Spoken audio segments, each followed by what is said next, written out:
আজ শনিবার 15ই জ্যৈষ্ঠ 2026 সালের 30শে মে, মকর রাশি, মকর লগ্ন, ক্যাপ্রিকন সাইনের জাতক জাতিকাদের আজকের দিনটি অতিরিক্ত সাবধানতা এবং সচেতনতা অবলম্বন করে চলতে হবে।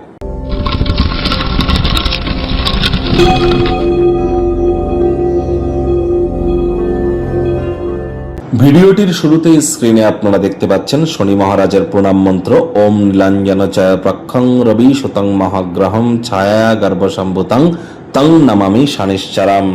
আজ সন্ধ্যেবেলার সময় এই মন্ত্রটি আপনারা চেষ্টা করুন অন্তত পক্ষে আপনারা 8 বার জপ করবার। এটি আপনাদেরকে লাভান্বিত করবে। কোনো কিছু না পারলে 108 বার বলুন ওম শ্যাম শনিশ্চরায় নমঃ। আজ আপনারা অবশ্যই শনি মন্দিরে পুজোও দিতে যেতে পারেন। শনিদেবের চোখের দিকে কিন্তু তাকাতে নেই। আপনারা একটা পুরনো জুতো জোড়া পরে মন্দিরে পুজো দিতে যান।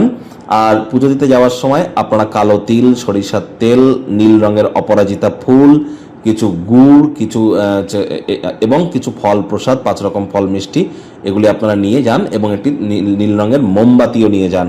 এগুলো নিয়ে গিয়ে পুরোহিতকে দিয়ে নিজের নামগোত্র ধরে পুজো দিন। তারপর শনিদেবের কোড়ে আঙুলে আপনারা সরিষার তেল ঢালুন, ধূপ বাতি আপনারা ওখানে জ্বালিয়ে নিজের মনস্কামনাকে আপনারা জ্ঞাপন করুন। শনির যেই মন্ত্রটি বা বীজ মন্ত্রটি আপনারা 108 বার জপ করুন, করে মনস্কামনাকে জ্ঞাপন করুন।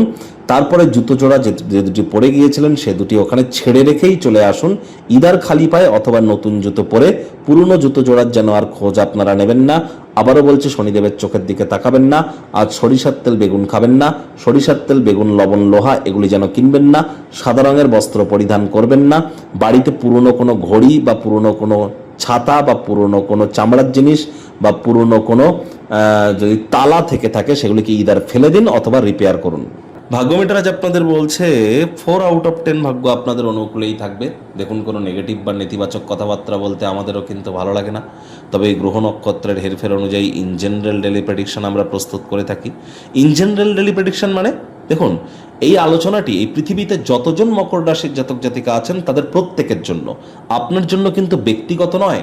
আপনাদের প্রত্যেকের রাশি মকর হলেও আপনাদের প্রত্যেকের লগ্ন তো আলাদা আলাদা। এছাড়াও আপনাদের জন্মের সময়, সাল, তারিখ, তিথি, নক্ষত্র, যোগ, করণ, পায়া, মহাদশা সবই ভিন্ন ভিন্ন। তাহলে প্রত্যেকের ক্ষেত্রে 100% অ্যাকিউরেট হবে, 100% সঠিক হবে এমনটা আশা করেন কি করে? এটি আপনি কনসালটেন্সি হিসেবে ধরুন, এটি আপনার চলার পথকে মসৃণ করবে, 50 to 60% আপনার সাথে খাটবে এমনটি ধরে চলুন। আর আপনারা চাইলে পার্সোনাল কনসালটেন্সি, ব্যক্তিগত গণনা এনি টাইম করাতেই পারেন। কায়িক পরিশ্রমের কারণে শরীরে ক্লান্তি আপনারা অনুভব করতেই পারেন। ওজন বুঝে ভোজন গ্রহণ করুন। রাস্তাঘাটে সাবধানে গাড়ি ঘোড়া চালান। কোনো প্রকার নেতিবাচক অনুভূতির আশ্রয় ভুলেও যেন গ্রহণ করবেন না। মাইন্ডকে ডাইভার্ট করুন। অর্থগত ব্যাপারে ব্যয়বহুল একটি দিন, খরচ বাড়বে। নতুন উদ্যোগ পরিকল্পনা, নির্মাণ কার্যকে পিছিয়ে দিন। আজ অমীমাংসিত সমস্যাটা অস্পষ্ট হবে, যার কারণে অর্থের ব্যয় আরও বাড়তে পারে। চাকরিজীবীদের অফিসে কম কথা বলে কাজ বেশি করতে হবে। মনের থেকে মস্তিষ্ককে বেশি দাম দিতে হবে। রাজনীতিবিদদের জনসংযোগ বৃদ্ধি করুন। হার্ডওয়ার্কের কোনো বিকল্প নেই।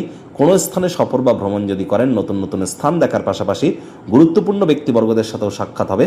কাজের দিদি, কাজের মেয়ে, কাজের মাসি আজ কাজে নাও আসতে পারে, যার কারণে প্রেশার বাড়তে পারে। আজ অবশ্যই শিক্ষার্থী বিদ্যার্থীদের পড়াশোনায় মনোযোগ আরও বৃদ্ধি করতে হবে। সন্তান সন্ততি থেকে থাকলে তাদের দিকে সজাগ দৃষ্টি বজায় রাখুন। হাউসওয়াইফরা দিনের শুরুটা তাড়াতাড়ি করুন। প্রেমিক প্রেমিকা, স্বামী স্ত্রী, ভালোবাসার মানুষের চরিত্র নিয়ে সন্দেহবাতিক হবেন না। দীক্ষা না নিয়ে থাকলে ইমিডিয়েট দীক্ষা নিন। গুরুমন্ত্র গ্রহণ করুন। পরিবার পরিজনদের সাথে ভাব ভালোবাসা বাড়বে। গৃহের পরিবেশ শান্তিপূর্ণ পরিগণিত হবে। হ্যাঁ, পরিবারে সুখ শান্তি পেতে পারেন। শত্রুপক্ষ বিরোধী পক্ষ একটু হলেও শক্তিশালী থাকছে।